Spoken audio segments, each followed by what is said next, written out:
오늘부터는 다시 구속사 시리즈로 돌아가서 다니엘 왕국 시대의 다윗 이야기 속에 담겨진 이 구속사적인 메시지, 이런 것들을 계속해서 살펴보도록 하겠습니다. 잠시 우리 작년까지 들었던 12월까지 들었던 말씀을 그 흐름을 소개하도록 하겠습니다. 다윗은 골리앗을 물리쳤습니다. 그리고 블레셋과의 전쟁에서 연전연승을 거두면서 사람들에게 점점 더 사랑과 신뢰를 받아가게 되었죠. 그러나 이를 본 사울 왕은 다윗에게 시기 질투를 느끼게 되었습니다. 시간이 지나면서 더욱 그 광기에 빠지는 모습을 나타내 보이게 되죠. 그래서 사울은 몇 번에 걸쳐서 다윗을 죽이려고 했고, 참다 못한 다윗은 블레셋에까지 망명하는 밑바닥의 모습을 보여주게 됩니다. 다윗도 연약해졌던 것이죠. 믿음이 약해졌었고 소망이 흔들렸었고, 그래서 언약의 땅을 버려버리고 저 블레셋의 망명을 신청하는 이런 비참한 모습을 다윗이 보여주기도 했던 것입니다. 오늘 본문은 이런 일련의 과정에서 나타난 이 기름 부음 받은 자를 향한 사울의 공격, 즉 사울은 이때 당시에 악신의 지배를 받고 있었죠. 즉 사탄의 지배를 받고 있는 것입니다. 이런 사탄의 공격이 기름 부음 받은 자에게 어떻게 이루어지는가, 또 반면에 하나님은 이 기름 부음 받은 자를 어떻게 보호하시는가에 대한 오묘한 섭리가 오늘 본문에 담겨져 있습니다. 오늘 본문에 담겨진 이 의미를 함께 살펴봄으로써 은혜를 나눠 보고자 합니다. 먼저 21장으로 가셔서요, 21장을 살펴보면 사울의 살해 의도를 알아차린 이 다윗이 도피 생활을 하게 됩니다. 그래서 다윗이 몸을 피하다가 놉 땅에 있는 성막에서 몸을 숨기게 되죠. 이곳에서 제사장 아히멜렉을 만나게 됩니다. 제가 한 절 한 절 다 읽으면 오늘 시간이 부족하니까 제가 요약적으로 말씀드리겠습니다. 이 아히멜렉을 만나게 되는데, 며칠 동안 도피 생활을 하던 다윗이었기 때문에 너무 배가 고팠습니다. 너무 시장한 터라 이 아히멜렉에게 먹을 것을 부탁하게 됩니다. 그러자 이 아히멜렉은요, 성막 안에 있는 거룩한 떡, 이 진설병을 다윗에게 내어주게 되죠. 21장 6절을 우리 다 같이 한번 읽어보도록 하겠습니다. 21장 6절입니다. 시작. 제사장이 그 거룩한 떡을 주었으니 거기는 진설병 곧 여호와 앞에서 물려낸 떡밖에 없었음이라. 이 떡은 더운 떡을 드리는 날에 물려낸 것이더라. 아멘. 여러분, 이 일은 굉장히 파격적인 일입니다. 왜냐하면 이 거룩한 떡, 이 성막 안에 있는 이 진설병은 아무나 먹을 수 있는 떡이 아니었기 때문이죠. 이 떡은요, 성막 안에서 일하는 제사장, 이 아론의 반차를 잇는 이 레위인들만 먹을 수 있는 떡이었기 때문입니다. 레위기 24장 9절 말씀, 여러분 주고 있는 말씀 다 같이 한번 읽어보도록 하겠습니다. 레위기 24장 9절 시작. 이 떡은 아론과 그의 자손에게 돌리고 그들은 그것을 거룩한 곳에서 먹을지니 이는 여호와의 화제 중 그에게 돌리는 것으로서 지극히 거룩함이니라. 이는 영원한 규례니라. 아멘. 이것은 영원한 규례였어요. 하나님이 율법으로서 주신 명령이었습니다. 이 일주일에 한 번씩 올라오는 이 진설병, 그리고 또 내려가는 이 진설병은 레위인들의 몫이었어요. 레위인들이 먹을 수 있는 거룩한 떡이었습니다. 그런데 이 아히멜렉은요, 줄 수 있는 다른 음식이 없었기 때문에 급한 대로 이 떡을 다윗에게 주었던 것이죠. 아히멜렉은 율법을요, 표면적으로 문자적으로 지키기보다는 사랑과 자비를 베푸는 방법으로 이 율법을 지켰다라는 것입니다. 여러분, 이 말씀이 마태복음 12장에 가면 예수님께서 인용하시는 모습으로 또 나타나게 되는데요. 제자들이 안식일 날 배가 너무 고파서 밀밭 사이를 지나다가 이삭을 잘라 먹는 일이 있었습니다. 그리고 그 밀을 까불러서 먹었던 것이죠. 그게 얼마나 되겠습니까? 너무 배가 고파서, 너무 이제 허기가 져서 그렇게 했을 것입니다. 그런데 그것을 본 바리새인들은요, 예수님과 제자들이 안식일 규례를 어겼다, 안식일에 추수를 했다, 안식일에 밀 자르는 것은 추수를 한 것이다, 당신들은 이 율법을 어긴 범법자들이다 라고 하는 정죄를 하기 시작했습니다. 그때 예수님이 오늘 본문에 이 말씀을 언급하시죠. 여러분 주보를 보십시오. 마태복음 12장 3절 7절 말씀. 제가 3절을 읽고 7절을 우리 다 같이 읽도록 하겠습니다. 예수께서 이르시되 다윗이 자기와 함께한 자들이 시장할 때에 한 일을 읽지 못하였느냐. 7절 시작. 나는 자비를 원하고 제사를 원하지 아니하노라 하신 뜻을 너희가 알았더라면 무죄한 자를 정죄하지 아니하였으리라. 아멘. 다윗이 그 성소에서 진설병을 먹는 것은 표면적으로는 율법을 어긴 일이 되었지만, 그러나 아히멜렉이 그 떡을 준 것은 율법의 정신을 지킨 것이다 라고 말하는 것이죠. 그리고 7절 말씀은 호세아의 말씀을 인용하는 것인데요. 하나님은 자비를 원하지 율법적인 제사를 원하지 않는다. 사랑을 원하시지 형식적인 율법을 원하지 않는다라고 우리 예수님께서 구약 성경을 인용하고 계시는 것입니다. 여러분, 율법이 무엇입니까? 율법은 우리에게도 필요하죠. 오늘날 이 시대에도 하나님은요, 여러 가지의 율법을 통해서, 특히 우리가 수요일 날 나누는 이 세 계명의 말씀을 통해서 우리가 그리스도인으로서 어떻게 살아야 할지에 대해서 가르쳐 주십니다. 뿐만 아니라 우리 교회가 가지고 있는 여러 가지의 규례들, 예배의 자세라든지 예배의 어떤 시간이라든지 또 헌신의 모습이라든지 이런 모든 것들이 다 율법이라고도 할 수 있을 것입니다. 넓은 의미에서. 여러분, 율법을 왜 주셨습니까? 율법의 의미가 무엇입니까? 율법을 요약하면 하나님 사랑, 이웃 사랑이죠. 그렇습니다. 율법은요, 하나님을 사랑하게 하기 위해서 또 이웃을 잘 섬기게 하기 위해서 주신 것이 율법이에요. 아히멜렉은 굶어 지쳐있던 다윗에게 급한 대로 이 진설병을 주면서 그가 기운을 차릴 수 있도록 도와준 것이죠. 이것은 표면적으로는 율법을 어긴 것이지만 그 율법의 정신을 지킨 것이 되는 것입니다. 여러분, 율법은요, 이것이 훨씬 더 중요합니다. 사랑이. 율법에 담겨진 사랑을 실천하는 것이 훨씬 더 중요한 것입니다. 그러나 이 율법이 사람을 미워하고 사람을 정죄하고 사람을 죽이는 도구로 사용될 때가 많죠.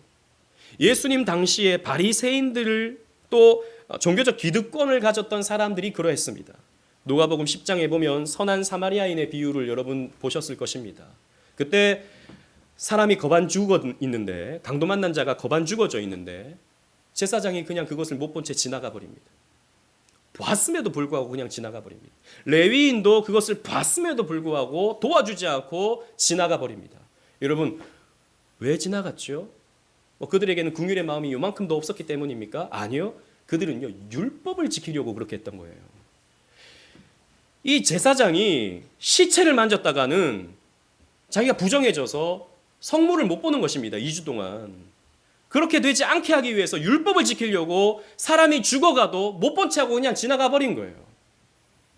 그러나 사마리아인은 어땠습니까? 이 사람을 정성껏 돌봐줬죠. 그리고 여관에 데리고 가서 그 주인에게 돈까지 주면서 이 사람을 보살펴 달라고 요청을 합니다. 예수님께서 이렇게 물으시죠. 누가 강도 만난 자의 이웃이 되었느냐? 이 말은 누가 진정한 율법의 사랑을 나타냈느냐라고 물어보시는 거죠. 사마리아인이었습니다. 레위인은 열심히 율법을 지켰습니다. 근데 사람을 죽여버렸어요.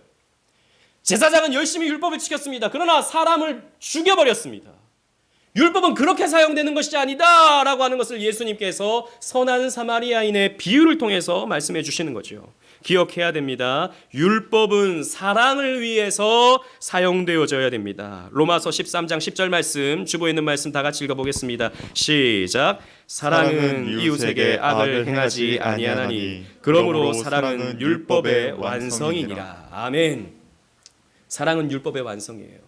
여러분, 오늘 오후부터 우리 중세교회사를 살필 텐데 중세의 성인이라고 일컫는, 물론 우리는 그렇게 보지는 않지만 그러나 또 우리가 본받을 점이 분명히 있죠. 아시시의 성 프란체스코라고 하는 이 수도사를 여러분 들어보셨을 것입니다. 이 사람은 수도원을 운영하면서 많은 제자들을 이렇게 양성했었는데요. 유명한 일합니다. 여러분 들어보셨을 수도 있어요. 40일 금식을 제자들과 함께 했습니다. 그런데 39일째가 되는 날 제자들과 함께 길을 걷는데 제자 중에 한 명이 너무 배가 고파가지고 옆에 시장에 죽을 팔고 있는 거예요. 그 죽에다가 숟가락을 넣고 퍼먹어 버렸습니다. 아니 39일째 하루만 참으면 되는데 이 정신이 그냥 돌아버린 것이죠. 그러니까 이 제자가 그 식욕을 못 참고 죽을 퍼먹어 버린 것입니다. 그러니까 이 제자들이요, 다른 제자들이요, 이 죽을 먹은 제자들 향해서 쏘아보기 시작한 거예요. 우리가 어떻게 지금 이 우리 수도원이 지금 금식을 지금까지 해오고 있는데 당신 하나 때문에 지금 모든 것이 다 흐트러졌다. 그래서 스승에게 이렇게 요청하기 시작했습니다. 스승님, 저 죽먹은 저놈 한번 혼내주십시오. 호통을 쳐주십시오. 다시는 이런 짓 못하도록 한번 엄벌에 처해 주십시오. 라고 요청을 하기 시작했습니다. 그때 프란체스코가 이렇게 했다고 하죠. 가만히 죽 앞으로 가더니 자기도 숟가락을 들고 죽을 먹기 시작했던 것입니다. 그러면서 이렇게 말했다고 합니다. 금식을 하면서 서로 미워하는 것보다 배부르게 먹고 서로 사랑하는 것이 훨씬 낫다. 이렇게 말했다고 하죠. 여러분, 그렇습니다. 사랑 없는 율법은 사람을 죽여요. 왜 그렇게 하냐? 아직까지 그거밖에 안 되냐? 왜 이건 빠졌냐? 왜 이건 못하냐? 믿음이 없냐? 사랑 없는 율법은 사람을 죽입니다. 여러분들이 율법을 사용하실 때 이 율법이 과연 하나님을 사랑하는 방법으로 사용되는가, 아니면 나를 사랑하는 방법으로서 나의 의로움을 드러내는 도구로 사용하고 있는가? 내가 이웃을 사랑하는 방법으로서 이 율법을 사용하고 있는가, 아니면 이 이웃을 정죄하고 이 이웃을 끊어내는 방법으로 이 율법을 사용하고 있는가? 우리는 생각해 봐야 됩니다. 아히멜렉과 예수님은요, 율법을 사랑으로 사용했다라는 것입니다. 그리고 아히멜렉은 다윗과 일행에게 진설병을 준 뒤에 골리앗의 칼을 다윗에게 주었습니다. 이 골리앗이 예전에 이 다윗과 전쟁을 할 때 쥐고 있던 칼이 있었어요. 근데 골리앗이 물맷돌로 골리앗을 물리치니까 그 칼이 나중에는 성소에 이렇게 보관하고 있었던 것입니다. 그 칼을 아히멜렉이 다윗에게 주었습니다. 이것은 다윗을 격려하기 위함이었을 거예요. 그리고 다윗에게 힘을 북돋워 주기 위해서 그렇게 했을 것이라고 보여집니다. 그런데 이 광경을 탐탁지 못한 눈으로 가만히 지켜보던 자가 있었습니다. 여러분, 본문 21장 7절 말씀을 보십시오. 21장 7절 말씀 우리 다 같이 읽도록 하겠습니다. 시작. 그날에 사울의 신하 한 사람이 여호와 앞에 머물러 있었는데 그는 도액이라 이름하는 에돔 사람이요 사울의 목자장이었더라. 아멘. 이 도액이라는 사람이 왜 성소에 머물러 있었는지 우리는 확실히 알 수는 없어요. 그러나 추측컨대 아마도 사울이요 곳곳에 사람들을 스파이로 심어 놓았을 것이라고 보입니다. 이 사울의 목자장이라고 하고 있지 않습니까? 심어 놓은 정보원인 것이죠. 이 사람이 가만히 다윗이 이렇게 진설병을 먹는 장면과 칼을 받는 장면을 보면서 내가 이것을 사울에게 일러 주어야겠다라고 생각을 했던 것이죠. 그런데 여러분, 여기 이 도액을 소개하는 이 표현이요 굉장히 인상적입니다. 에돔 사람, 그리고 사울의 목자장이라고 소개하고 있다라는 것입니다. 이러고 보건대 사울의 가축들을 관리하는 목자 출신이었다라고 보여지죠. 그런데 이 장면에서요, 이 사무엘서 주석을 썼던 김구원 교수님, 이 계신대학원의 아주 유능한 교수님이세요. 이분이 그 주석을 쓰시면서 이 장면은 굉장히 예표적이고 상징적이다라고 설명을 하세요. 무슨 말이냐면, 이런 목자라는 표현은 성경에서, 특히 구약 성경에서 이상적인 왕을 표현하는 그런 단어다라는 것이죠. 그래서 이스라엘의 목자, 그랬을 때 하나님을 의미하죠. 이스라엘의 왕. 그리고 내가 너의 목자다라고 했을 때 다스리고 이끌어주는 어떤 지도자, 왕. 그런 이상적인 왕을 목자에 은유할 때가 많다는 것입니다. 실제로 다윗도 목자죠. 목자 출신이기도 했고, 실제로 양을 키우는 목자 출신이기도 했고, 하나님이 기름 부어 세워진 이스라엘의 목자 아닙니까? 정치적인 어쨌든 이스라엘의 목자지 않습니까? 그런데 여기에 사울의 목자장이 나오는 거죠. 사울의 목자장. 그런데 이 사람은 에돔 사람이다. 그리고 사울의 목자장이다 라고 말한다는 것이죠.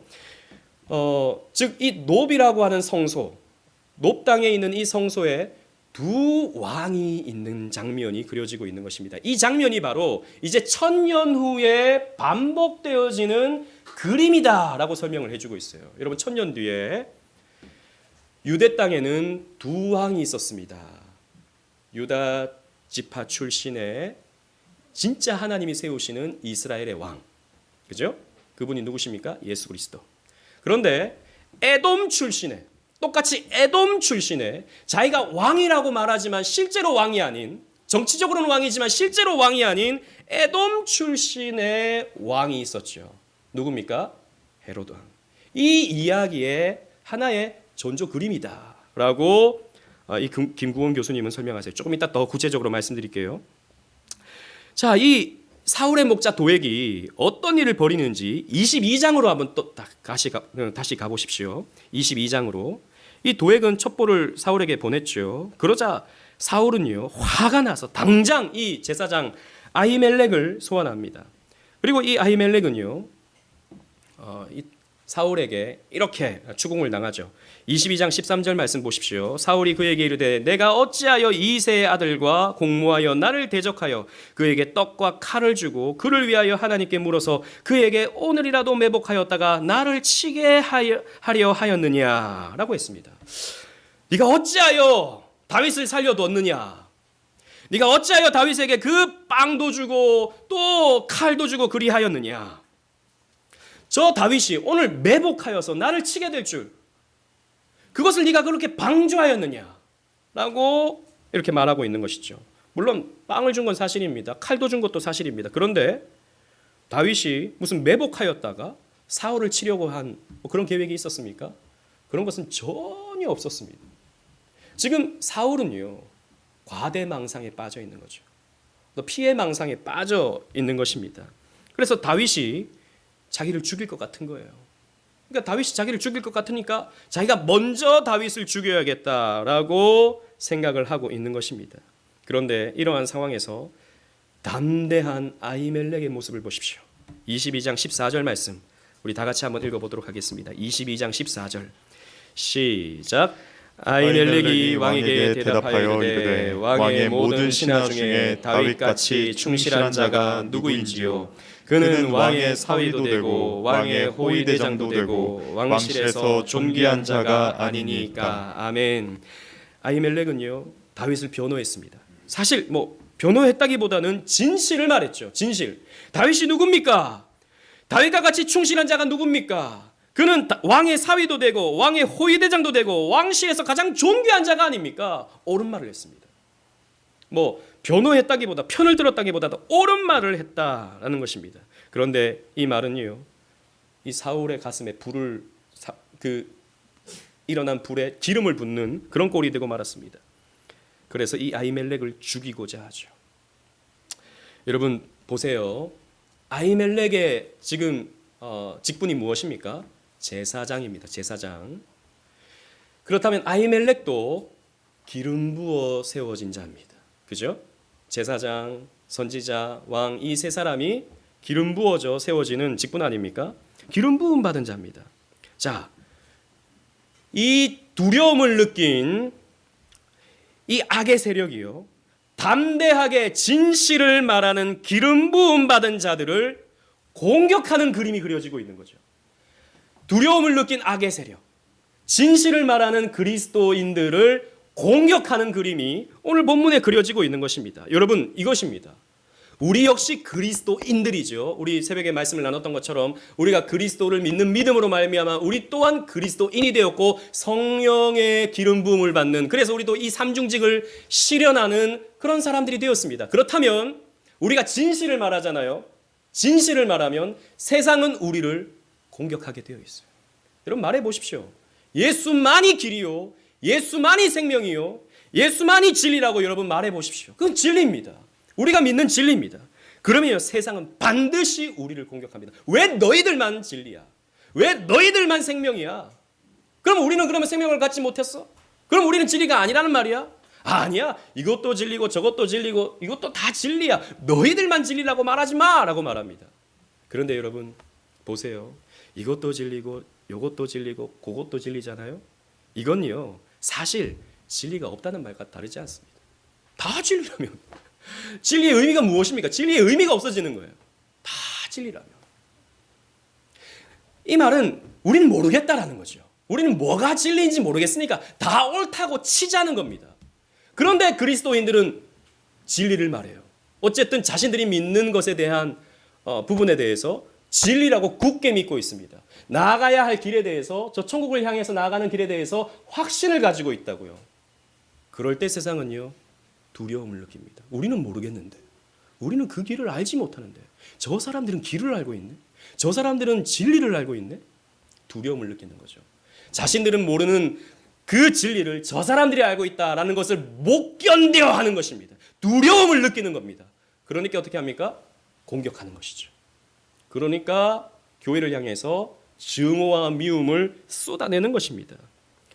이것은 구약 시대나 신약 시대나 오늘날 우리 시대나 앞으로 일어날 모든 미래 다 마찬가지입니다. 화가 난 사울이요, 이렇게 명령을 내립니다. 17절 말씀, 22장 17절 말씀 제가 읽어보겠습니다. 왕이 좌우의 호위병들에게 이르되 돌아가서 여호와의 제사장들을 죽이라. 그들도 다윗과 협력하였고 또 그들이 다윗이 도망한 것을 알고도 내게 알리지 아니하였음이니라. 하나 왕의 신하들이 손을 들어 여호와의 제사장들 죽이기를 싫어한지라. 이 사울이 머리 끝까지 화가 났습니다. 이 아히멜렉뿐만 아니라 그 땅에 있던, 그 높 땅에 있던 성막에서 일하는 모든 제사장들 다 죽여라. 왜? 그들이 다윗 다 봤음에도 불구하고 나에게 알리지도 않고 다 동조한 사람들이다. 다 죽여라 라고 했습니다. 그런데 신하들이 제사장을 죽이기가 어렵죠. 그래도 레위인들은 기름 부어 세워진 자들인데, 하나님이 세운 하나님의 종들인데 내가 이 레위인을 죽인다? 하나님이 나에게 어떻게 벌을 할지 모른다는 그런 두려움이 이 종들에게, 이 신하들에게 있었던 것입니다. 그런데 도액은 그렇지 않았습니다. 18절 19절 보십시오. 제가 18절을 읽고 19절 다 같이 읽겠습니다. 왕이 도액에게 이르되 너는 돌아가서 제사장들을 죽이라 하매 에돔 사람 도액이 돌아가서 제사장들을 쳐서 그날에 세마포 에봇 입은 자 85명을 죽였고, 시작. 제사장들의 성읍 노베 남녀와 아이들과 젖먹는 자들과 소와 나귀와 양을 칼로 쳤더라. 아멘. 도액은요, 제사장 85명을 학살했습니다. 잔인하게 학살했어요. 뿐만 아니라 사울은 제사장만 죽이라 그랬는데, 말 보면 제사장을 죽이라 라고 했는데 시키지도 않은 높 땅에 살아가는 모든 남녀들, 또 심지어는 아이들과 젖먹는 자들까지. 아니, 젖먹는 아이들이 무슨 동조했겠습니까? 근데 이 젖먹는 아이들까지, 또 소와 나귀와 양까지 다 칼로 죽여버렸습니다. 광기를 나타낸 것이죠. 여러분, 이것이 천년 후에 일어날 일에 대한 하나의 예표가 되었다라는 거예요. 제가 앞에서 말씀드린. 보십시오. 천년 후에 이스라엘 땅에 두 왕이 있습니다. 한 왕은 유다 지파의 예수 그리스도, 한 왕은 에돔 출신의 헤롯 왕. 헤롯 왕이 어떻게 하죠? 2세 이하의 유아들을 학살해버리죠. 죽여버리는 것입니다. 이 일에 대한 그림자, 예표가 바로 오늘 본문의 그림이다라고 이 신학자는 설명하고 있는 것이죠. 어쨌든 다윗은 멀리서 이 소식을 들었습니다. 자기 때문에 이 85명의 제사장들과 높 땅의 사람들이 이렇게 무자비하게 죽임을 당했다라고 하는 소식을 듣게 된 것이죠. 그때 썼던 시편이 시편 52편입니다. 여러분, 오늘 본문을 끼워 넣으시고 시편 52편으로 한번 가보십시오. 시편 52편입니다.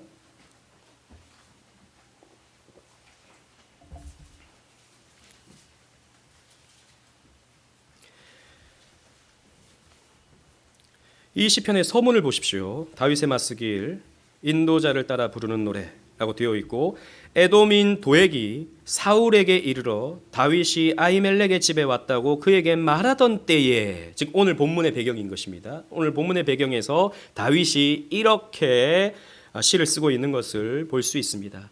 1절로 5절 말씀인데요. 제가 한 절, 여러분들이 한 절 교독하며 읽도록 하겠습니다. 포악한 자여, 내가 어찌하여 악한 계획을 스스로 자랑하는가? 하나님의 인자하심은 항상 있도다. 내 내 혀가 심한 악을 꾀하여 날카로운 삭도같이 간사를 행하는도다. 내가 손보다 악을 사랑하며 의를 말함보다 거짓을 사랑하는도다. 간사한 혀여, 너는 남을 해치는 모든 말을 좋아하는도다. 다 같이 그런즉 하나님이 영원히 너를 명하시며 너를 붙잡아 내 장막에서 뽑아내며 살아있는 땅에서 내 뿌리를 빼시리로다. 셀라. 보십시오. 이 다윗이요, 이 도액을 이렇게 저주하고 있는 것입니다. 내가 어찌하여 악한 계획을 스스로 자랑하는가? 내 혀가 이 심한 악을 꾀하여 날카로운 삭도같이 간사를 행하는도다. 선보다 악을 사랑하며 의를 말함보다 거짓을 사랑하는도다. 온갖 거짓말로 이 사울을 흥분시킨 것이죠. 이 도액이라는 자가. 그리고 그 거짓말로 인해서 수많은 사람들이 이렇게 비참하게 죽는 그런 결과를 보게 되었습니다. 그래서 다윗은 하나님이 멸하시기를 원한다. 너를 붙잡아 내 장막에서 뽑아내며 살아있는 땅에서 내 뿌리를 빼시리로다 라고 도액을 향해서 저주하고 있는 것입니다. 도액은요, 단순히 한 인물이기보다도 사탄에게 붙들린 악의 세력의 상징이기 때문입니다. 그래서 하나님께서 이 도액을 이렇게 심판해 주기를 다윗은 구하고 있었던 것입니다. 이렇게 다윗이 노래하고 있을 때가 바로 아둘람 굴에 들어가서 머물고 있었을 때입니다. 다윗은 몸을 피해서 이 사울의 이 살기를 피해서 광야로 들어가 아둘람 굴에 머물고 있었던 것이죠. 아둘람이라는 이 말이 피난처라는 뜻이에요. 하나님이 오묘하게 그렇게 섭리하시는 것이죠. 피난처에서 다윗은 보호를 받게 되는 것입니다. 22장 1절 2절 말씀, 22장 1절 2절 말씀, 제가 1절을 읽고 2절을 다 같이 읽도록 하겠습니다. 그러므로 다윗이 그곳을 떠나 아둘람 굴로 도망하매 그의 형제와 아버지의 온 집이 듣고 그리로 내려가서 그에게 이르렀고, 시작. 환난당한 모든 자와 빚진 모든 자와 마음이 원통한 자가 다 그에게로 모였고 그는 그들의 우두머리가 되었는데 그와 함께한 자가 400명 가량이었더라. 아멘. 다윗이 아둘람 굴에 머물고 있다라고 하는 소식이 가족들에게 전해졌을 것입니다. 비밀리에 전해졌을 거예요. 이게 공개적으로 또 전해지면 다윗이 있는 곳이 다 노출이 되니까 우리가 쉽게 상상할 수 있듯이 다윗의 부모님들도 늘 불안했을 겁니다. 사울이 다윗을 죽이려고 하니까 언제든지 막 창을 들고 막 보초를 쓰고 있으니까 두려웠을 거예요. 그래서 이리로 오라고 이렇게 비밀리에 전가를 보내서 부모님도 아둘람 굴에 이렇게 오게 된 것이죠. 뿐만 아니라 환난당한 자, 빚진 자, 마음이 원통한 자가 하나 둘씩 모여들기 시작했습니다. 아마도 사울은요, 이 국가 정사를 제대로 돌보지 않았을 겁니다. 다윗을 죽이는데 혈안이 되어가지고 제대로 나라를 다스리지 못했던 것이죠. 그러니까 나라가 엉망진창이 되고 있었던 것입니다. 점점 환난당한 자, 빚진 자, 마음이 원통한 자가 많아지기 시작했던 것입니다. 그래서 이런 사람들이 비밀리에 또 소문을 듣고 다윗에게 하나 둘씩 모여들기 시작해서 결국에는 400명가량이나 되는 많은 사람들이 이 아둘람 굴에 모여들기 시작했던 것입니다. 여러분 보세요. 아둘람 굴에는 이런 약한 사람들이 모여들었습니다. 누군가의 도움이 필요한 사람들이 모여들었어요. 힘있고 유명한 자들이 모여들지 않았습니다. 힘있고 유명한 자는요, 도시에서 얼마든지 떵떵거리면서 살 수 있어요. 그러나 소외되고 누군가의 도움이 필요한 사람은 이 도시에서 살 수 없는 겁니다. 그래서 광야로 들어와서 이 아둘람 굴에 하나 둘씩 모여들기 시작했고 다윗은 이들의 우두머리가 되었습니다. 여러분 보세요. 기름 부음 받은 자가 피난처를 형성하자 약하고 도움이 필요한 사람들이 한두 사람씩 계속해서 모여들기 시작하는 것입니다. 여러분 이것도 마찬가지로 하나의 예표죠. 하나의 예언입니다. 예수님 시대에도 이런 그림은 똑같이 반복됩니다. 예수님 주변에는 늘 이런 약한 자, 소외된 자, 병든 자, 가난한 자, 혹은 죄인이란 낙인이 찍힌 자들이 예수님 주변에 모여들었습니다. 힘 있는 자, 부요한 자, 이런 사람들은 예수님을 무시했어요. 그러나 이런 누군가의 도움이 필요한 사람들은 예수님 앞에 나와서 무릎을 꿇었죠. 그래서 예수님의 별명이 무엇이었습니까? 죄인들의 친구였어요. 예수님의 별명이. 바리새인들이 말하잖아요. 야, 너희 스승은 죄인들의 친구다.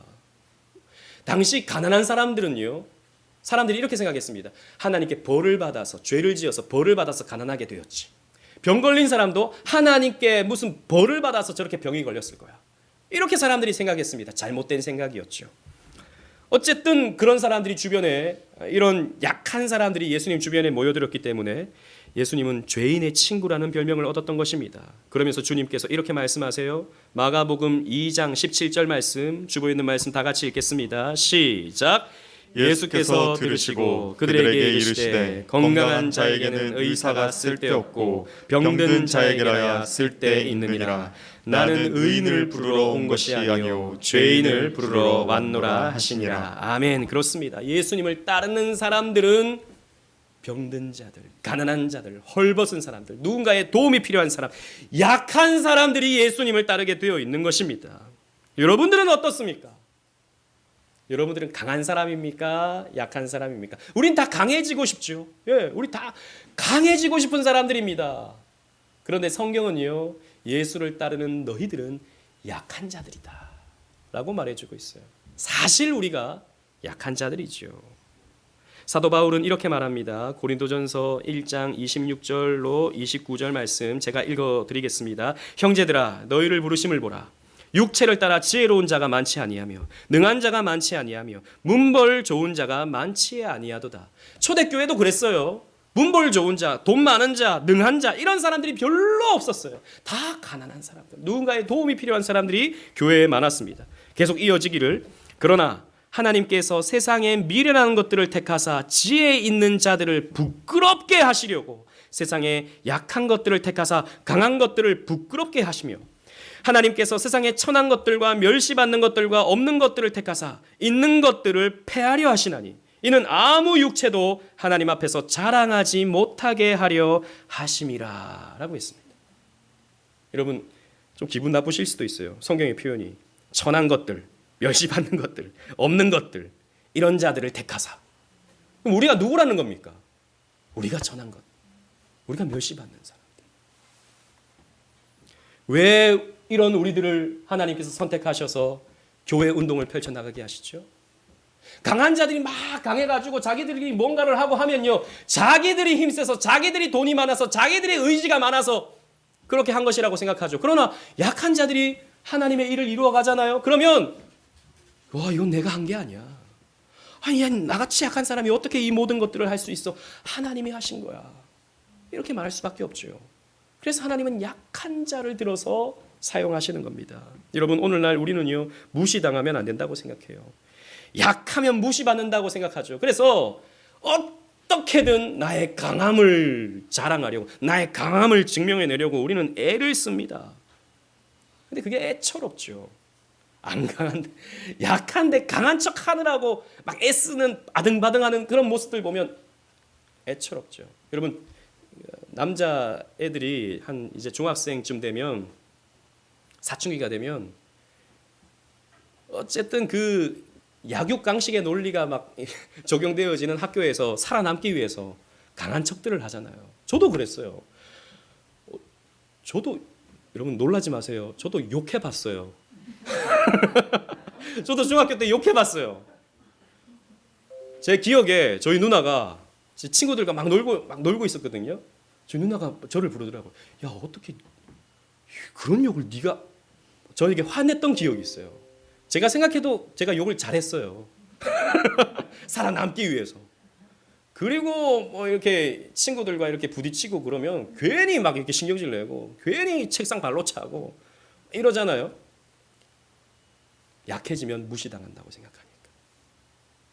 근데 그게 지금 생각해보면 굉장히 유치하고, 또 그렇게 하는 애들 보면 좀 애처롭죠. 막 욕하는 애들 이런 거 보면 좀 애처롭죠. 어른이 돼도 마찬가지예요. 근데 어른이 돼도 돈을 조금이라도 더 벌어서 내가 강하다고, 내가 조금이라도 높은 자리에 올라가서 내가 강하다고 우리는 과시하고 싶습니다. 무시당하지 않으려고.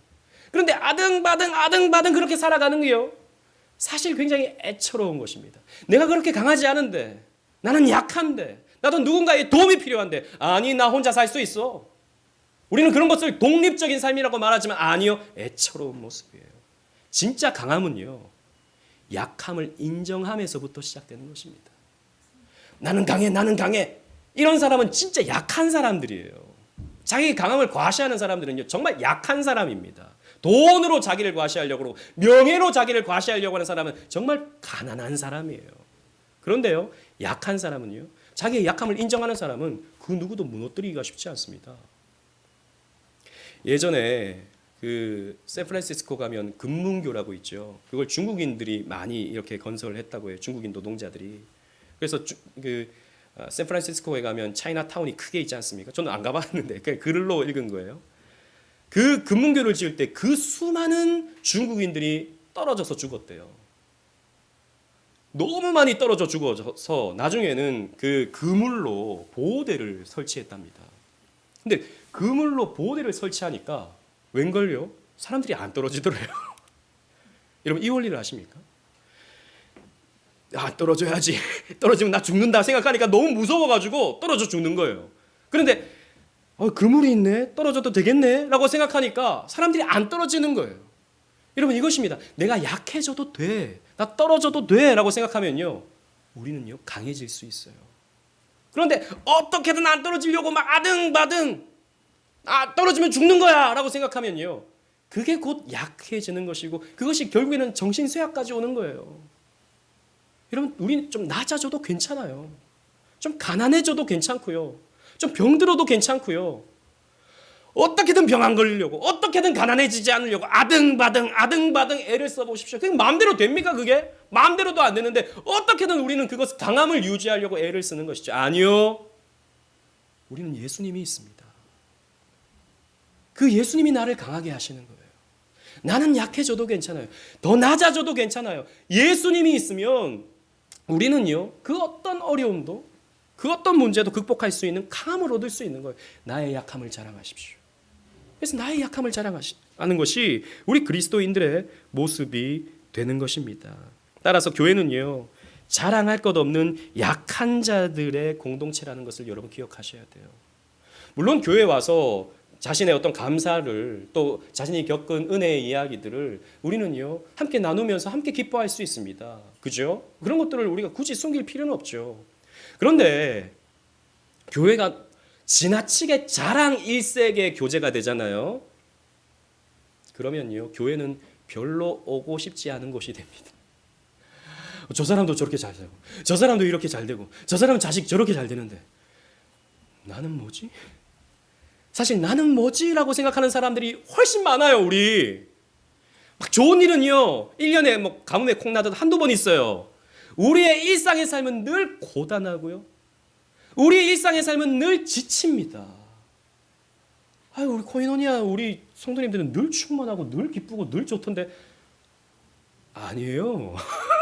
좋은 것만 얘기해서 그래요. 여러분 우리는요 우리의 약함을 인정할 수 있어요. 우리 모두가 약한 사람입니다. 저부터 시작해서 우리 모두가 약한 사람들이에요. 그래서 바울은 나의 약한 것을 자랑한다 라고 말했던 것입니다. 그런 공동체가 보호를 받는 것입니다. 그리고 노베 제사장들이 한꺼번에 몰살을 당할 때 겨우 목숨을 건져 도망했던 한 사람이 있었습니다. 22장 20절 말씀 보십시오. 22장 20절 말씀. 아이두베 아들 아이멜렉의 아들 중에 하나가 피하였으니 그의 이름은 아비아달이라. 그가 도망하여 다윗에게로 가서라고 했습니다. 우여곡절 끝에 한 사람이 살아남았습니다. 85명의 제사장들이 다 죽었는데 한 사람이 살아남았습니다. 이 사람은요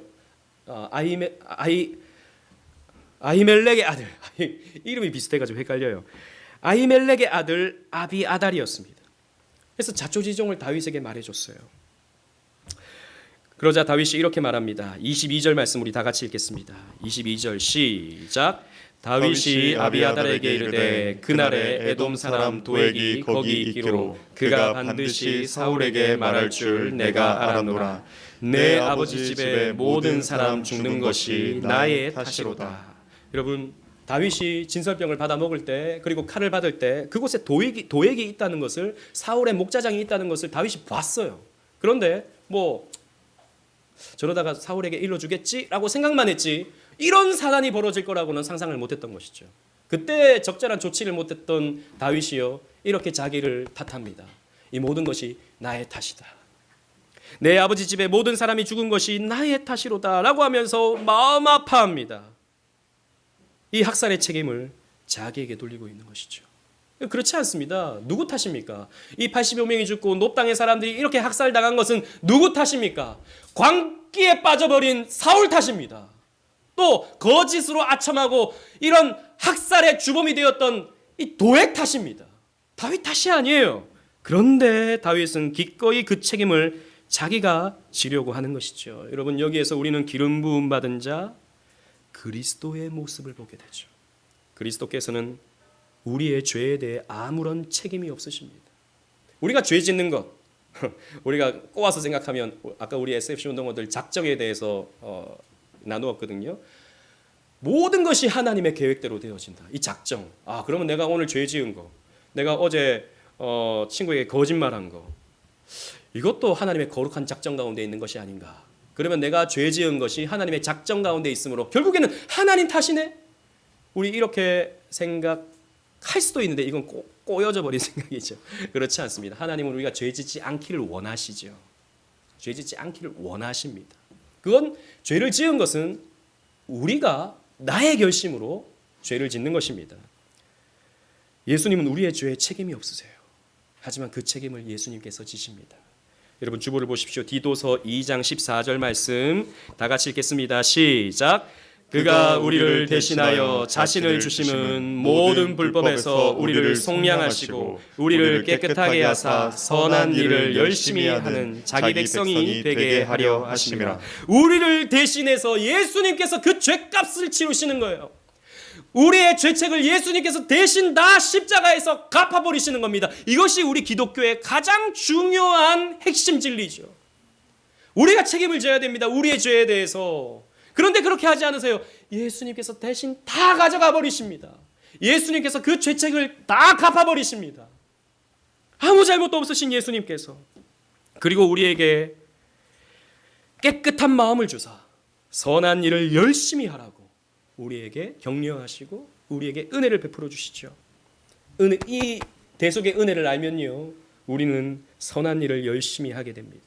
선한 일을 열심히 해서 복 받으려고 하는 것이 아니라 그 은혜에 감사해서 선한 일을 열심히 하게 되는 것이죠. 그리고 이어지는 다윗의 말을 보십시오. 23절 다 같이 읽겠습니다. 시작.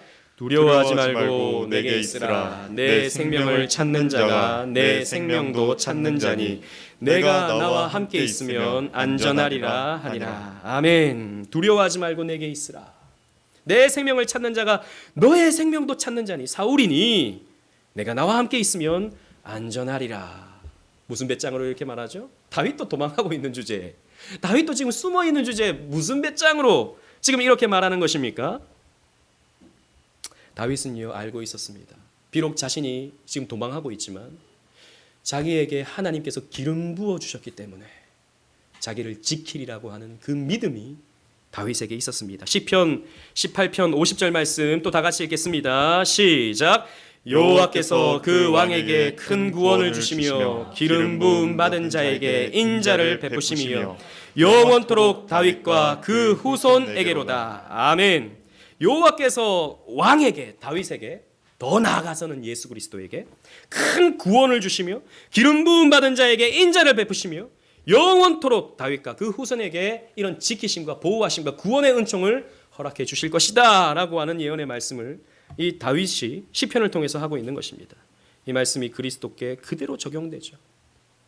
그대로 적용됩니다. 예수님께서도 말씀하십니다. 마태복음 11장 28절에 수고하고 무거운 짐진 자들아 다 내게로 오라. 내가 너희를 쉬게 하리라. 우리 예수님께서도 이 다윗이 했던 말과 같은 똑같은 말씀을 하고 있는 것입니다. 여러분, 미래가 두렵습니까? 대한민국이 앞으로 어떻게 되는지, 인구는 줄어가고 있고 점점점 이 사회는 이기적인 사회가 되어가고 있고 물가는 치솟고 있고 무역은 지금 적자를 계속해서 보고 있고 두렵지 않으신가요? 미래가 두려울 때 여러분 그리스도께 나오십시오. 삶이 고단합니까? 이것도 안 되고 저것도 안 되고 답답하기 그지없는 그런 상황입니까? 그리스도께 나오십시오. 너무 힘들어서 내가 이 삶을 계속 유지할 필요가 있나? 이런 생각이 요만큼이라도 드십니까? 그리스도께 나오십시오. 오늘 그리스도께서 우리에게 이렇게 말씀하십니다. 두려워하지 말고 내게 있으라. 나와 함께 있으면 안전하리라. 우리 주님의 말씀입니다. 여러분 오해하지 마세요. 목사님 무슨 말씀입니까? 예수 믿어도 얼마든지 병 찾아오고 예수 믿어도 얼마든지 취직도 안 될 수도 있고 예수 믿어도 얼마든지 지진 때문에 집이 무너질 수도 있는 이 사회인데 도대체 도대체 예수님은 무엇을 지켜주신다는 말씀입니까? 아히멜렉, 기름 부음 받았던 아히멜렉도 그렇게 비참하게 죽임을 당하는데 하나님의 지키심은 무엇입니까? 잠시 목숨을 보존하는 것이 이게 하나님의 지키심입니까? 여러분 그렇게 생각이 드실 수도 있겠죠. 여러분 하나님의 지키심은요, 그리스도의 지키심은 우리의 육신을 포함합니다. 하지만 그게 본질은 아니에요. 우리의 지키심은 우리의 영혼을 지키시는 겁니다. 우리의 믿음을 지키시는 거예요. 여러분 아히멜렉이 비참하게 죽습니다. 그래서 아히멜렉이 지옥에 갑니까? 그의 인생이 그렇게 그냥 비참하게 끝나버립니까? 아닙니다. 그의 영혼은 천국에서 안식하게 되었습니다. 그 즉시 그 죽임을 당하는 즉시 천국에서 안식하는 거예요. 여러분 마찬가지입니다. 하나님은 우리의 믿음을 지키세요. 우리의 영혼을 지키세요. 이 영혼은 지진이 와도 끄떡없습니다. 우리의 재산은 지진이 오면 한순간에 날아가 버려요. 우리의 목숨도 지진이 일어나 버리면 한순간에 날아가 버립니다. 우리가 쌓아놓은 그 모든 성공도 무슨 문제, 우리의 건강의 문제, 어떤 문제가 찾아오면 한순간에 날아가 버립니다. 그런데 우리의 믿음은 그 어떤 것도 빼앗아가지 못합니다. 우리의 천국은 그 어떤 것도 빼앗아갈 수가 없어요. 우리의 믿음을 지키시는, 우리의 영혼을 지키시는 그리스도십니다. 여러분 이 그리스도께 나오십시오. 그러면요 괜찮아요. 조금 어려워도 괜찮고요. 조금 문제가 생겨도 괜찮은 것입니다. 말씀을 맺겠습니다. 오늘의 말씀의 큰 구조를 보십시오. 기름 부음 받은 자를 대적하는 무리, 이 사울, 도액 이런 무리들, 그리고 기름 부음을 받은 자, 또 그 안에 있는 자의 보호, 이 두 대척점에 있는 무리들이 이렇게 그림으로 보여지고 있는 것입니다. 여러분 이것은요 성경 전역에서 나타나는 그림입니다. 지난번에도 살펴봤지만 창세기에 처음 나타나는 장면이 가인이, 이 불신의 사람 가인이 믿음의 사람 아벨을 공격하는 그림으로서 창세기는 시작되는 것입니다. 그리고 요한계시록에 보면 이제 어린 양을 공격하는 그 여자가 낳은 아기를 죽이려고 하는 용 사탄, 이 무리들과 어린 양과 어린 양에 따르는 무리들, 보호받는 승리하는 어린 양과 어린 양을 따르는 무리들의 모습이 이렇게 대비되는 것이 나타나고 있죠. 이것은 성경 전체에서 반복되고 점진적 계시의 과정을 통해서 계속해서 이어지는 성경의 큰 그림입니다. 그렇기 때문에 우리의 삶에 여러분들이 예수님을 믿게 되면, 여러분들이 그리스도 안에 나오게 되면 여러분들은 반드시 그것 때문에 받는 공격이 있습니다. 세상에 공격이 있어요. 시험이 찾아오고 문제가 찾아오고 어려움이 찾아옵니다. 여러분들이 진리를 붙들면 붙들수록 그 어려움이 조금씩 커져요. 근데 또 두려워하지 마세요. 그러나 이 승리는 보장된 승리입니다. 어려움이 찾아오지만 하나님께서 우리를 지키셔서 이기게 하실 거예요. 문제가 찾아오지만 하나님께서 우리를 지키셔서 극복하게 하실 겁니다. 그래서 우리는 나는 약하지만 하나님의 은혜로 더욱 강해지게 될 거예요. 이것을 믿는 것이 우리의 신앙입니다. 문제가 찾아오지 않는 게 아니에요. 예수 믿는다고 어려움이 찾아오지 않는 게 아니라는 것입니다. 찾아옵니다. 그러나 우리는 이긴다. 왜? 우리를 지키시는, 우리의 아둘람이 되시는, 우리의 피난처가 되시는 그리스도 때문에 우리는 앞으로도 이겨간다. 그러므로 어려움 찾아올 때 호들갑을 떨지 말고, 두려워하지 말고, 낙심하지 말고, 믿음 안에서 기도하면서 넉넉히 이겨나가는 우리 오직은혜 교회 모든 성도님들 되시기를 주님 이름으로 축원합니다. 아멘.